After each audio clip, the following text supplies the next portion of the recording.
Halo Sobat Chronicles, kembali lagi dengan gua. Hari ini gua akan membawakan sebuah alur film yang berjudul Lady Macbeth. Semoga kalian semua dalam keadaan sehat dan juga kuat dalam menonton film ini karena film ini penuh dengan adegan. Wow. Sebelum kita mulai jangan lupa intronya. Let's go. Berseri aroma yang memikat, bahan yang serbaguna, tepung beras sosmed. Film ini mengisahkan tentang seorang gadis cantik berusia 18 tahun yang bernama Lady Catherine yang baru saja melangsungkan pernikahannya dengan seorang pria kaya berusia 40 tahun yang bernama Alexander Leicester. Setelah menikah, Catherine langsung digoyang ke kastil mewah milik sang mertua, seorang bangsawan pemilik tambang batu bara yang bernama Boris Leicester. Namun, kehidupan pernikahan Catherine tidaklah sesuai seperti apa yang dia impikan. Alih-alih hidup bahagia bak putri, kerjaannya di rumah barunya itu justru hanya hidup layaknya tahanan dengan penjara yang memiliki aturan ketat yang dibuat oleh mertuanya yaitu Boris Leicester. Boris memiliki sikap yang dingin dengan kedisiplinan yang tinggi seperti tidak mengizinkan Catherine keluar dari rumah, tidak boleh terlalu banyak bicara atau bertanya, dan Catherine tidak boleh tidur jika suaminya masih belum pulang. Sementara Alexander justru selalu pulang larut malam dengan kondisi mabuk berat. Sehari-hari, Catherine hanya berinteraksi dengan pembantu rumah itu, seorang wanita berkulit hitam yang bernama Anna. Belakangan baru ini, kita mengetahui bahwa Alexander tidak pernah mencintai Catherine. Dia menikahi Catherine karena dipaksa oleh ayahnya agar Alexander segera bisa memiliki keturunan. Tapi bagaimana bisa memiliki keturunan? Pada malam pertama saja, Catherine sama sekali tidak disentuh oleh Alexander. Entah memiliki kelainan hasrat seksual, Alexander hanya menyuruh Catherine menanggalkan semua pakaiannya. Setelah itu, Catherine disuruh menghadap ke dinding. Sementara dia hanya melakukan olahraga 5 jari atau yang bisa disebut dengan choli. Setelah selesai, dia pun langsung tertidur. Begitu juga dengan malam-malam berikutnya. Catherine hanya disuruh menghadap ke dinding tanpa busana. Sementara itu, dia hanya melakukan choli. Pada suatu hari, Alexander mendadak harus pergi keluar kota karena ada ledakan pada salah satu tambang batubara mereka. Setelah Alexander pergi, Boris mewanti-wanti kepada Catherine agar tidak perlu keluar dari rumah dan tidak boleh melakukan apa-apa. Boris bilang, simpan saja tenagamu untuk melayani suamimu dengan baik saat ia pulang nanti. Setelah suaminya dan mertuanya pergi, Catherine pun merasa bosan karena tidak ada teman yang dapat diajak berbicara dan tidak punya kegiatan apapun, selain hanya pergi ke gereja pada hari minggunya. Diam-diam, dia keluar dari rumah berkeliling di perkebunan kapas yang sangat luas. Pada suatu hari, pembantu Anna tidak datang ke kamar untuk melayaninya. Seperti biasa, lalu dia mencari dan memutuskan untuk keluar rumah. Ternyata, Anna dikerjai oleh tukang kebunnya, anak buah dari suaminya. Anna digantung dan ditimbang layaknya hewan ternak. Melihat hal itu, Catherine marah dan memerintahkan para tukang kebun untuk menurunkan Anna. Setelah Anna pergi, Catherine bertanya kepada salah satu tukang kebun itu, berapa kira-kira berat badannya Anna. Si tukang kebun lalu mengangkatnya secara paksa untuk ditimbang. Catherine yang sangat terkejut dengan ketidaksopanan pria itu, merasa tidak dihormati sebagai istri dari bosnya. Catherine terlihat kesal dan menyuruh para tukang kebun itu untuk kembali bekerja. Di dalam rumah, Catherine bertanya kepada Anna, siapa pria itu? Anna bilang kalau dia adalah pekerja baru yang bernama Bastian. Catherine tampaknya sudah mulai penasaran dengan Bastian, pria yang sangat berbeda dengan sikap suaminya tersebut. Keesokan harinya dia pergi lagi ke kebun kapas. Di sana dia berpapasan dengan Bastian. Bastian mencoba untuk menggodanya dengan mengajaknya berbicara. Namun Catherine tak menghiraukannya. Meskipun niatnya datang ke kebun hanya untuk melihat Bastian, pada malam harinya setelah selesai mandi, seseorang mengetuk pintu kamarnya dan ternyata itu adalah Bastian. Catherine sudah mencoba melarangnya masuk, tetapi Bastian tidak peduli dan tetap saja memaksa untuk bisa masuk. Bastian bilang, apakah kamu tidak merasa kesepian? Lalu secara tiba-tiba, Bastian mencium Catherine. Wow, sangat di luar nalar. Pada malam itu mereka berdua pun bercocok tanam untuk pertama kalinya. Keesokan paginya melihat Catherine tidur tanpa pakaian, Anna tampaknya sudah mulai curiga bahwa ada yang tidak beres. Catherine yang tadinya pemurung berubah menjadi ceria. Setiap hari, secara diam-diam, Catherine dan Bastian selalu bercocok tanam jika ada kesempatan. Wow. Dia pun sudah tidak jarang lagi pergi ke gereja, sehingga membuat seorang pastor kepercayaan keluarga datang untuk mengunjungi dan menanyakan hal itu. Rupanya diam-diam Anna memberitahu si pastor kalau Catherine menyelinap keluar rumah. Suatu hari Anna melihat Bastian menyelinap masuk ke kamar Catherine dari lubang pintu kamar. Anna menyaksikan sendiri mereka berdua sedang bercocok tanam dengan mesranya, yang saat itu sedang mencari jamur di hutan. Bastian menghampiri Anna dan Anna seolah ingin mengingatkan Bastian akan hubungan terlarangnya dengan Catherine. Anna bilang jika Tuan Boris tahu apa yang terjadi, ini bisa jadi masalah besar. Pasienku justru balik bertanya, memang apa yang telah terjadi? Seolah-olah mengajak Anna untuk tidak buka mulut. Anna tampak ketakutan memilih untuk diam. Tak lama kemudian, Boris dan Lester pun pulang. Dia menanyakan kepada Catherine tentang kabar suaminya.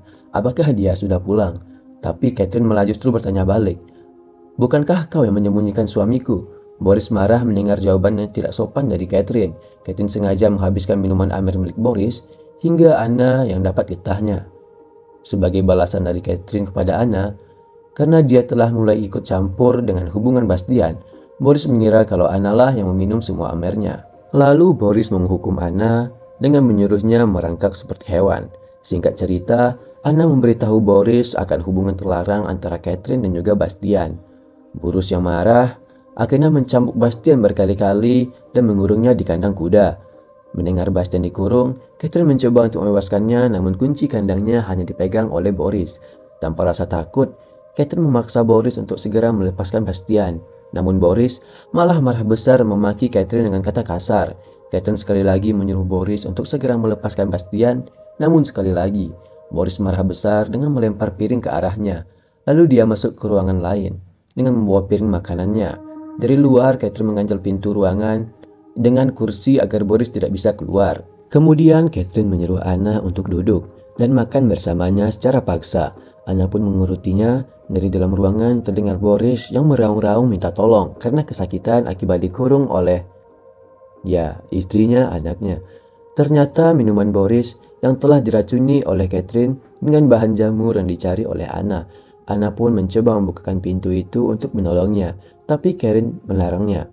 Sementara itu, dia mengambil kunci dari Boris untuk melepaskan Bastian. Setelah jasad Boris diperiksa, lalu dokter bilang Boris meninggal karena penyakit lambung yang dideritanya. Anna yang menyaksikan kejadian itu tiba-tiba menjadi bisu karena syok. Mulai dari hari itu, ia tidak bisa lagi berbicara sepatah kata pun. Catherine mendapatkan surat dari Alexander bahwa dia tidak bisa pulang ke pemakaman ayahnya. Lalu ia meminta Catherine untuk mengurus semuanya. Mulai dari hari itu, Catherine membawa Bastian masuk ke rumah. Status Bastian memang berubah menjadi seorang tukang kebun menjadi pemilik rumah. Singkat cerita, pada malam hari saat tertidur, Catherine menyadari kalau suaminya sudah pulang. Dia pun buru-buru membangunkan Bastian dan menyuruhnya bersembunyi. Bastian pun ketakutan setengah mati, sementara Catherine malah menertawainya.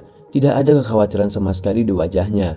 Dengan kepulangan suaminya itu, saat di kamar, Alexander heran melihat tempat tidur dengan 2 bantal. Dia juga menemukan sebuah kapuk ikat pinggang. Catherine berdalih dan bilang bahwa sabuk itu ia temukan di ladang. Sementara bantal, ia sediakan jika Alexander pulang secara mendadak. Lalu Catherine menyiapkan teh untuknya. Saat sedang minum, Alexander bilang kepada Catherine kalau dia sudah tahu tentang hubungan terlarangnya dengan pria lain. Alexander menghina Catherine dengan kata-kata cacian yang membuatnya sangat marah. Lalu dia membawa masuk Bastian dan mencoba untuk bermantap-mantap di depan Catherine. Alexander yang pada hari itu menjadi emosi dan langsung menyerang Catherine dan Bastian. Dan bergelut cukup lama, Alexander akhirnya meninggal, dipukul oleh Catherine dengan besi berkali-kali. Bastian yang syok melihat itu ditenangkan oleh Catherine. Lalu Jason Alexander dikubur di hutan bersama dengan kudanya, yang juga tewas akibat ditembak oleh Catherine. Keesokan harinya, mereka berperilaku seolah tidak ada yang terjadi. Singkat cerita, datanglah seorang perempuan berkulit hitam bernama Agnes, yang membawa seorang anak kecil bernama Teddy yang merupakan cucunya Agnes. Dan di mana ia memberitahukan Catherine kalau Teddy adalah anak dari Alexander Lester, yaitu suaminya. Teddy adalah anak dari hubungan terlarangnya bersama Agnes yang telah meninggal. Agnes memegang surat dokumen yang sah yang dibuat oleh Alexander sendiri. Teddy nampaknya mulai menyukai Catherine dan bilang kalau Catherine adalah gadis tercantik yang pernah ia temui. Secara terpaksa, Catherine menerima Agnes untuk tinggal bersamanya, untuk menjaga Teddy sampai berusia 18 tahun. Catherine dan Bastian sudah mulai gelisah karena selama Teddy dan akses rumah ada di situ, mereka tidak bisa lagi bercocok tanam.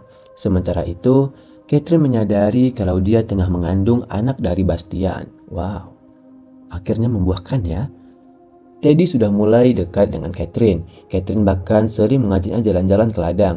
Pada suatu malam, Catherine sedang menemui Bastian. Namun Bastian pergi menyuruhnya.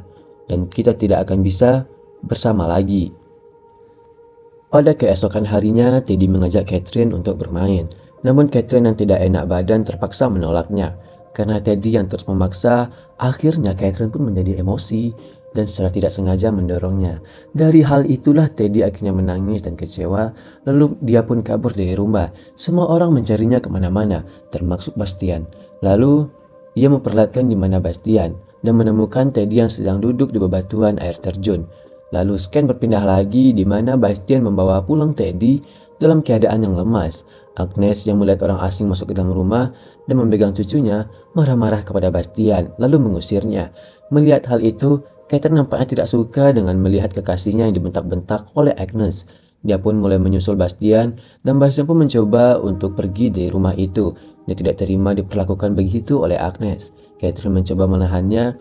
Catherine mencoba meyakinkan Bastian untuk bersabar sedikit lagi dan berjanji kalau semuanya akan segera selesai. Lalu Catherine kembali ke rumah dan menyuruh agar Agnes beristirahat, biar dia yang gantian menjaga Teddy. Lalu menyuruh Bastian untuk masuk.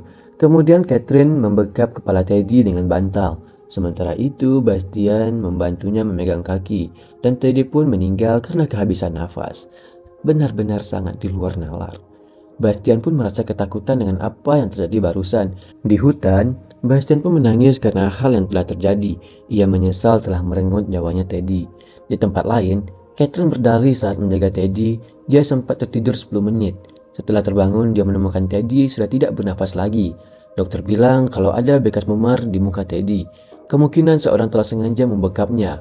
Kepada polisi, Catherine pun bilang bahwa memar yang ada di muka Teddy kemungkinan akibat terjatuh dari air terjun. Tampaknya polisi sudah percaya dengan semua ucapan Catherine. Namun tiba-tiba Bastian pun masuk dengan menangis karena menyesal. Bastian membuat pengakuan kepada polisi kalau Catherine lah yang sebenarnya menewaskan Teddy. Begitupun dengan Alexander dan juga Boris, dan dia juga ikut membantunya. Bastian bilang kalau Catherine sepertinya penyakit yang menjalar yang ada di tubuh aku. Lalu ia selalu menuruti apapun yang ia katakan. Mendengar hal itu, Catherine pun terlihat kecewa dengan Bastian dan dia membantah keras atas semua tuduhan kepadanya yang dikatakan oleh Bastian. Dan dibalik tudingan semua itu, bahwa Bastian lah yang menewaskan Teddy atas sebuah motif balas dendam karena tersinggung lantaran diusir oleh Agnes. Begitu juga dengan Boris yang diracuni jamur oleh dirinya sendiri. Anak di hutan, Catherine bilang Anna dan Bastian sengaja menewaskan Boris dan Alexander karena takut hubungan terlarang mereka berdua terbongkar. Anna yang bisu tidak bisa memberikan kesaksian apa-apa sehingga polisi lebih percaya dengan keterangan Catherine. What the fuck? Polisi yang lebih percaya dengan keterangan dari Catherine yang merupakan seorang bangsawan dan tidak mungkin melakukan perbuatan buruk, padahal aslinya melakukan perbuatan buruk berkali-kali. Keraton tetap tinggal di rumah itu sendirian dalam keadaan sepi sepanjang hari. Baik, mungkin itu saja ending dari film ini. Semoga teman-teman dapat terhibur dan juga menikmati film kami dari awal hingga akhirnya. Jangan lupa di like, share, dan juga subscribe channel kami agar dapat berkembang lebih jauhnya dan juga banyak orang yang dapat lebih terhibur dengan adanya channel kami.